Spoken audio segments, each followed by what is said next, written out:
52 దావీదు కీర్తన 1వ వచనం నుంచి 5వ వచనాల వరకు చూద్దాం. అందరం కూడా విపులంగా దేవుడు మనతో మాట్లాడబోతూ ఉండగా 52వ అధ్యాయం 1వ వచనం చదువుకుందాం. శూరుడా చేసిన కీడును బట్టి నీవెందుకు అతిశయపడుచున్నావు? దేవుని కృప నిత్యం ఉంటుంది. ఈ రోజు దేవుడు మనతో మాట్లాడుతున్నాడు. దేవుడు బిడ్డారా, దేవుడు అంటున్నాడు, కీడును బట్టి నీవెందుకు అతిశయపడుచున్నావు? దేవుని కృపయే నిత్యంగా ఉంటది. మనం దేని కొరకు ప్రయాసపడాలి అంటే కృప కోసం. కృప అంటే అర్హత లేని వారిని అర్హులుగా చేసేదే కృప. ఎన్నిక లేని వారిని ఎన్నికగా చేసేదే కృప. యోగ్యత లేని వారిని యోగ్యులుగా చేసేదే కృప. ఇప్పుడు మనకు ఉద్యోగం రాదు, ఎందుకంటే మనకి జ్ఞానం లేదు. బయట కాంపిటీషన్స్ లో పోటీ పడలేనంత స్థితి మనకు ఉన్నది. కానీ దేవుని కృప నీకుంటే నీకు ఉద్యోగం వస్తుంది. అదే అర్థం. నీవు చదవకపోయినా, నువ్వు రాయకపోయినా, నువ్వు ఏది సెలెక్ట్ కాలేకపోయినా, దేనికి అటెంప్ట్ చేయలేకపోయినా, దేవుని కృప నీకుంటే నీకు వస్తుంది ఉద్యోగం.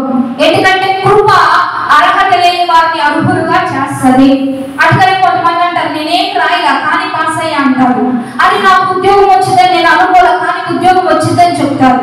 అదే నేను ఇట్లా జరిగింది అనుకోలే, ఈ పని అయ్యింది అనుకోలే కానీ భలే అయ్యింది అంటారు. కారణం ఏంటంటే దేవుని కృప నీకు తోడై ఉంది. అందుకనే దేవుడు నీకు ఆ ధన్యత ఇచ్చాడు, ఆ ఆశీర్వాదం ఇచ్చాడు. అందుకనే కృప శ్రేష్టం, కృప విలువైనది. కృప ఎక్కడ దొరికిందంటే మన ఫ్యామిలీ సెంటర్ లో దొరకదు కదా, ఏ దుకాణాల్లో దొరకదు, ఏ మనుషులు ఇవ్వరు, ఏ బంధువులు ఇవ్వరు, ఏ స్నేహితులు ఇవ్వరు. ఇవ్వలేని బహుమతులు ఎవరిస్తారంటే దేవుడే ఇస్తాడు. ఎందుకంటే మనుషుల వల్ల అన్ని అయిపోతే ఇక దేవుడు గుర్తుండడని చెప్పి కొన్ని మనుషుల వల్ల కాని పనులు కొన్ని ఉంటాయి, అలా దేవుడు పెడతాడు. ఎందుకంటే దేవుడిని జ్ఞాపకం చేసుకోవడానికి.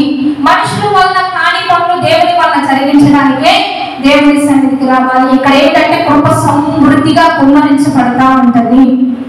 ఎవరైతే నా హస్తం క్రిందకు వస్తారో, దీన మనస్కులై ఉన్నారో, తగిన కాలం ఒకటి ఉంది. నీకంటూ ఒక టైం ఉంది. ఆ టైంలో దేవుడు నిన్ను చేయబట్టుకొని ఇలా లేపి ఇక్కడ ఉంచబెడతాడు, ఉన్నత స్థలంలో నిన్ను ఎక్కిస్తాడు.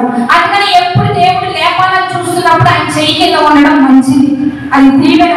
ఒక టైం వచ్చినప్పుడు ఎవరు పడగొట్టనంత ఇంతటి ప్రాకారంగా దేవుడు మనల్ని హెచ్చిస్తాడు. అందుకని కృప శ్రేష్టం, కృప విలువైనది, కృప అద్భుతమైనది. కృప కొరకు మనం ప్రయాసపడదాం. అందుకనే బైబిల్ గ్రంథంలో దావీదు కూడా గొర్రెల కాపరి, తీసివేసిన జీవితం అయినప్పటికీ రాజ్యం మధ్యలో ఉంటూ రాజ్యాధికారిగా రాజ్య పదవి, రాజ వస్త్రాలు, రాజభోజనం, రాజ వైభవంతో దేవుడు ఎందుకు నింపాడు అంటే దావీదుని కృప వెంబడించింది.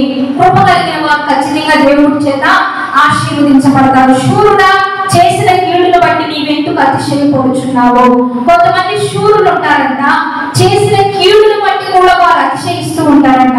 అంటే ఒక వ్యక్తికి కీడు చేసి, ఒక వ్యక్తికి హాని చేసి, ఒక వ్యక్తిని నష్టపరిచి కూడా వాళ్ళు నేను చేసింది కరెక్ట్ అంటారంట, నేను చేసేది మంచి అంటారంట, నేను మంచి చేసా అని చెప్పి అతిశయపడుతూ ఉంటారంట.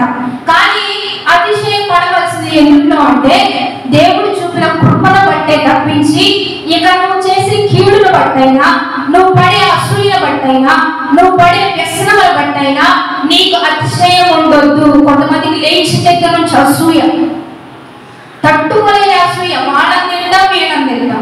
ఈ కుళ్ళు అనేది ఉన్న కృపను కూడా మన నుంచి దూరం చేసేసింది. అందుకనే మనం వ్యసనపడినా, ద్వేషించినా, దూషించినా మనకేముండదు. కానీ కృప దేవుడి దృష్టిలో ఉంటే ఖచ్చితంగా హెచ్చిస్తాడు, దేవుడి దయలో ఉంటే ఖచ్చితంగా ఆశీర్వదిస్తాడు. అందుకని చేసిన కీడును బట్టి అతిశయించొద్దు. కీడు చేస్తూ కూడా మంచి అంటే అది నిన్ను నీవు మోసం పుచ్చుకున్నట్లే, నిన్ను నీవు మభ్య పెట్టుకున్నట్లే. అందుకనే బైబిల్ దగ్గరకు వస్తే బైబిల్ చక్కగా మనతో